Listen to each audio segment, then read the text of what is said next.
दोस्तों बेलिज्म academy YouTube channel में आपका फिर से बहुत बहुत स्वागत है। दोस्तों आज के इस वीडियो में हम पर्यावरण के मोस्ट इंपॉर्टेंट क्वेश्चंस को सॉल्व करने वाले हैं, जो कि आपके आने वाले यूपी टेट 2021 साथ ही साथ आपके जूनियर सुपर टेट 2021 के लिए मोस्ट इंपॉर्टेंट है।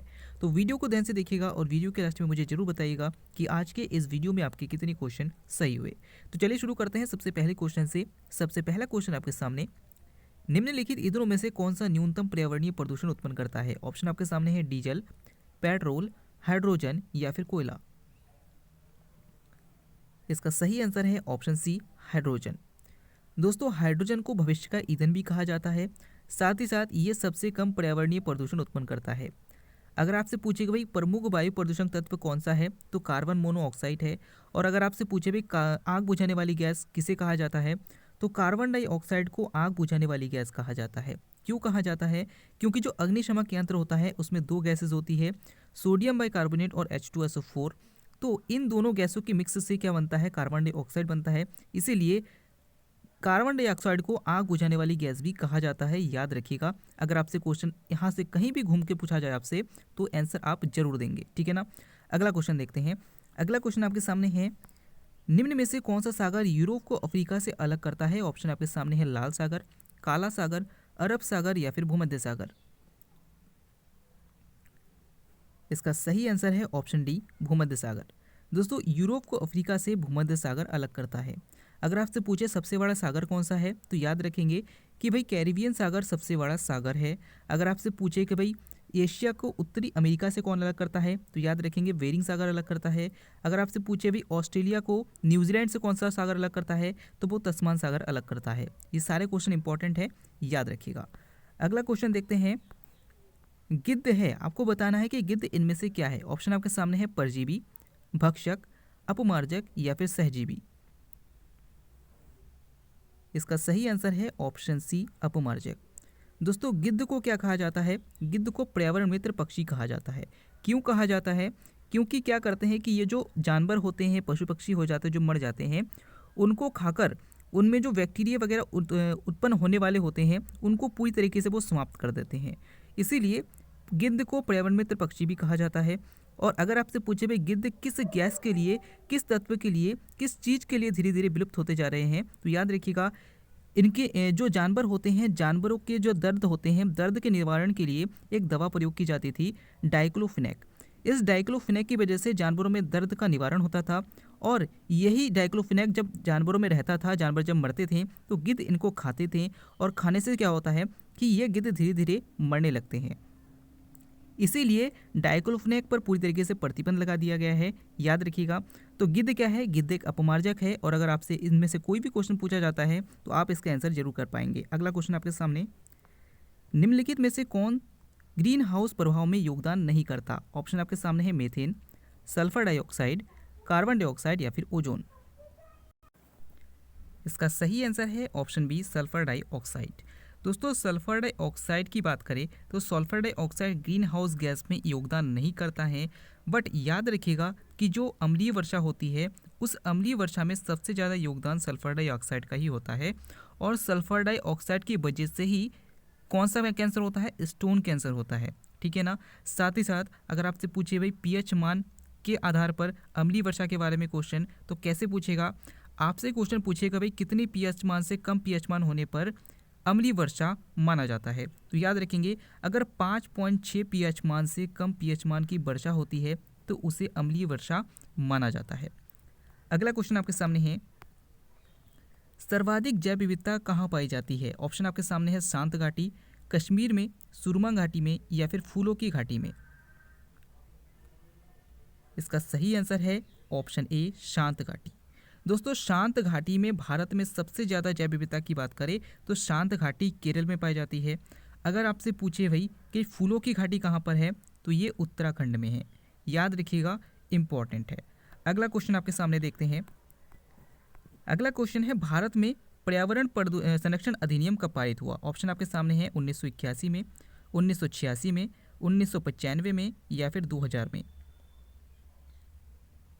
इसका सही आंसर हो जाएगा ऑप्शन बी, 1986। दोस्तों पर्यावरण संरक्षण अधिनियम 1986 में आया था। अगर आपसे पूछे वन्य जीव संरक्षण अधिनियम कब आया था, तो 1972 में आया था। अगर आपसे पूछे पर्यावरण संरक्षण अधिनियम कब आया था? 1986 में आया था। अगर आपसे पूछे वन संरक्षण अधिनियम कब आया था? तो 1980 में आया था। अगर आपसे पूछे भाई जल संरक्षण अधिनियम कब आया था? 1974 में आया था। अगर आपसे पूछे भाई वायु संरक्षण अधिनियम कब आया था? 1981 में आया था। अगर आपसे पूछे भाई जैव विविधता संरक्षण अधिनियम कब आया था? 2002 में आया था। ठीक है ना, याद रखिएगा, इंपॉर्टेंट है। अगला क्वेश्चन आपके सामने, शादी के दौरान दूल्हे द्वारा दुल्हन के मायके में पेड़ लगाने की रस्म शुरू करने वाला आंदोलन कौन सा है? ऑप्शन आपके सामने है चिपको आंदोलन, मैती आंदोलन, बलियापाल आंदोलन या फिर नवदानिया आंदोलन। दोस्तों बड़ा ही इंटरेस्टिंग क्वेश्चन है, याद रखिएगा, इसका सही आंसर हो जाएगा ऑप्शन बी, मैती आंदोलन।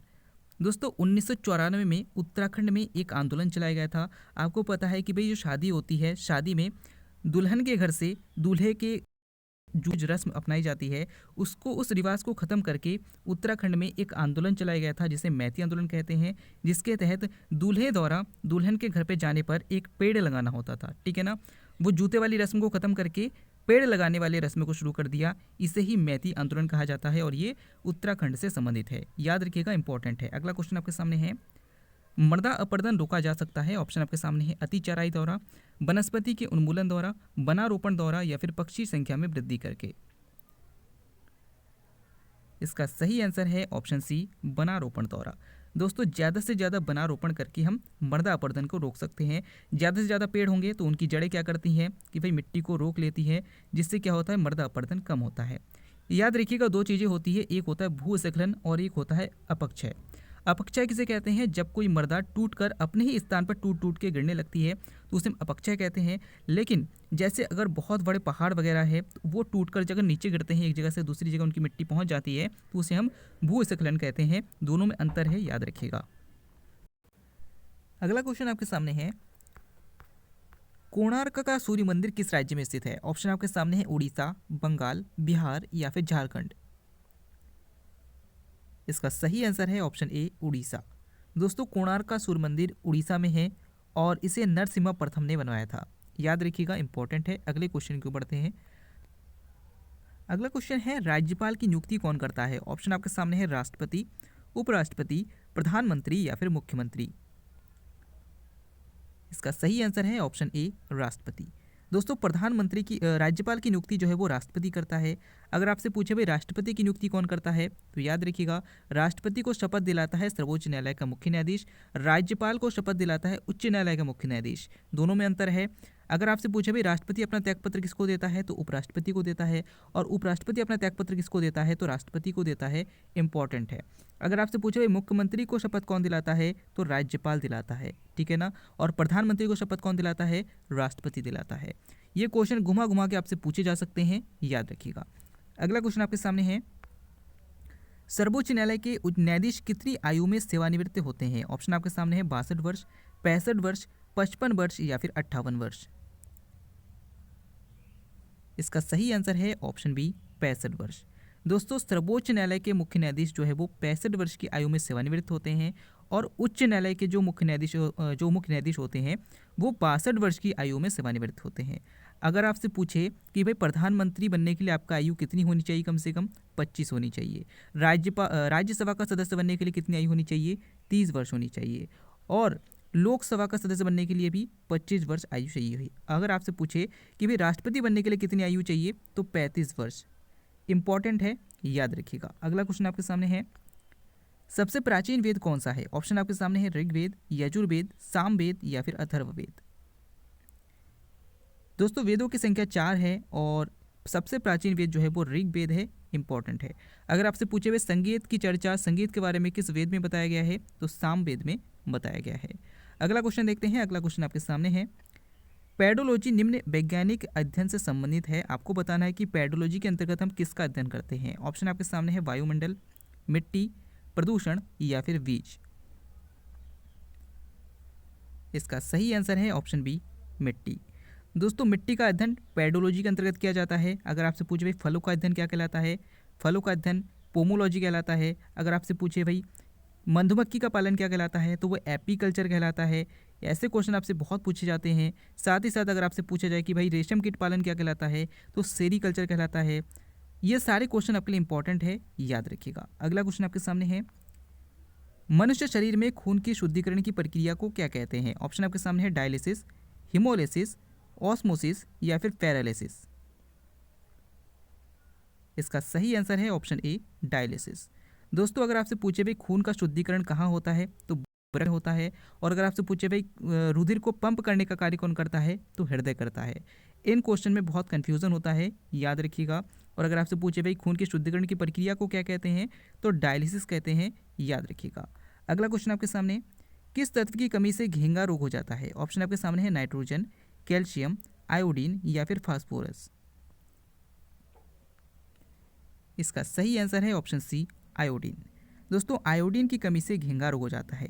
जैसे मान लीजिए एक इंसान है तो इसके गले में थायराइड ग्रंथि होती है, और इस थायराइड ग्रंथि में आयोडीन की कमी होने पर हमें घेंगा रोग की बीमारी हो जाती है, जिस कारण एक ग्रंथि जो है वो बाहर में उभरा हुआ दिखाई देता है, जिसे हम घेंगा रोग कहते हैं। ठीक है ना। अगला क्वेश्चन देखते हैं। अगला क्वेश्चन आपके सामने है, विश्व का एकमात्र तैरता हुआ राष्ट्रीय उद्यान केबुल लामजाओ कहाँ स्थित है? ऑप्शन आपके सामने है मिजोरम, नेपाल, भूटान या फिर मणिपुर। इसका सही आंसर है ऑप्शन डी मणिपुर। दोस्तों भारत विश्व का एकमात्र तैरता हुआ राष्ट्रीय उद्यान केबुल लामजाओ मणिपुर में है। अगर आपसे पूछे भाई भारत का सबसे पहला राष्ट्रीय उद्यान कौन सा है तो जिम कॉर्बेट राष्ट्रीय उद्यान है, जो कि उत्तराखंड में है, जिसे पहले हेली के नाम से जाना जाता था। अगर आपसे पूछे भाई भारत में सबसे अधिक सफ़ेद बाघ कहाँ पर पाए जाते हैं तो बांधवगढ़ राष्ट्रीय उद्यान, जो कि मध्य प्रदेश में है। अगर आपसे पूछे कि भारत में सबसे अधिक तितली कहाँ पाई जाती है तो ध्यान रखिएगा कि बनरघट्टा राष्ट्रीय उद्यान में पाए जाते हैं। अगर आपसे पूछे कि भाई सबसे अधिक लाल पांडा कहाँ पाए जाते हैं तो वालफ अकरम में पाए जाते हैं। और अगर आपसे पूछे भाई सबसे अधिक एशियाई शेर कहाँ पाए जाते हैं तो गिर गुजरात में पाए जाते हैं। ये सारे क्वेश्चन आपके लिए इंपॉर्टेंट है, याद रखिएगा। तो दोस्तों ये वीडियो आपको कैसा लगा आप हमें कमेंट करके जरूर बताइएगा। साथ ही साथ आप हमें फीडबैक जरूर दीजिएगा कि आज के ये क्वेश्चन आपके लिए कितने ज़्यादा बेनिफिशियल है। हम फिर से लौटेंगे एक नया इंटरेस्टिंग वीडियो लेकर, तब तक के लिए देखते रहिए